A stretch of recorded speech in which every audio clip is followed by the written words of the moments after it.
Dahil Mother's Day ngayon, samahan niyo ako ipagkuhanda ng obento si Mahal. Konnichiwa mga mi. Para makabawi ako sa pag-aasikaso ni Mahal sa akin. Ako naman ang nagluluto ng kanya. O diba? Parang prinsesa. Vlogger yan. Vlogger ka. Hindi na nga kinaya ni Hapon mga mi yung pag-voice over. Baka daw pumangit yung vlog kasi mukha siyang robot. Hindi ko din alam mga mi kung ano ba yung ginagawa niyang bento para sa amin. Aba naman nga, itong si Hapon ginawa pang papuso yung itlog. Hindi ko rin alam kung anong naiisipan niya, bakit ang sweet-sweet niya ngayon. At may pag-flex pa nga ng Aojiru. Naglagay nga lang pala siya ng furikake sa baon niya. At ito namang baon ko, nilagyan niya pa ulit ng saran wrap. Tsaka nga naglagay ng kanin at binaliktad ito. Pagkatapos nga ay nagupit lang siya nitong nori. Tapos nga ay may pasulat pa dito sa ibabaw ng kanin. Akala mo naman kaya ko yung basahin.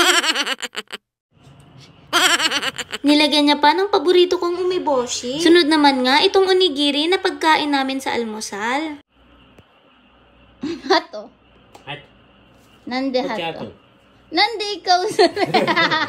Nande hato. Watashi no onigiri.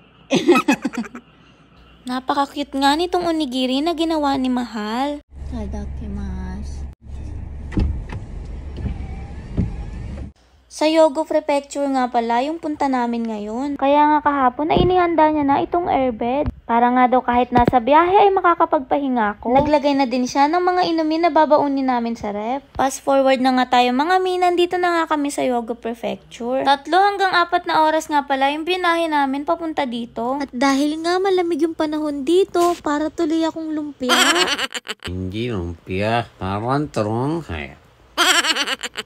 Naglakad-lakad nga lang kami ni Hapon para maghanap ng mabibili na pasalubong. Kahit wala naman kaming papasalubungan, kundi mga sarili lang namin.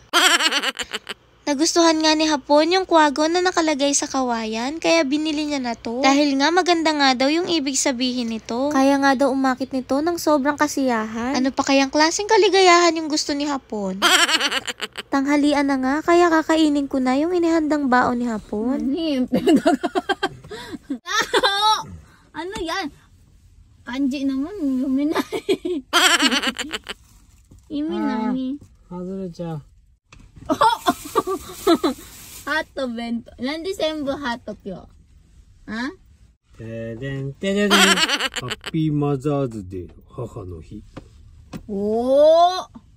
Oh, bumabawi ah. Bumabawi ka. Okay, arigato. 食べや、食べや。あれ、箸は。いただきます。ちょっとこれ、教えていい？Dahil nga daw Mother's Day mga mi, kaya ginawan niya ako ng obento. Alam niya nga daw na mas magugustuhan ko yung ganitong bagay kaysa sa mga regalo. Sa 4 na taon na pagsasama namin, ngayon nga lang niya ako ginawa ng ganito. Dahil lagi niya ngang dinadaan sa pagbibigay ng bulaklak at regalo. Kaya nga sobrang nakakatuwa talaga. Hanggang dito na muna tayo mga mi. Thank you so much for watching. Mata ne. Bye-bye.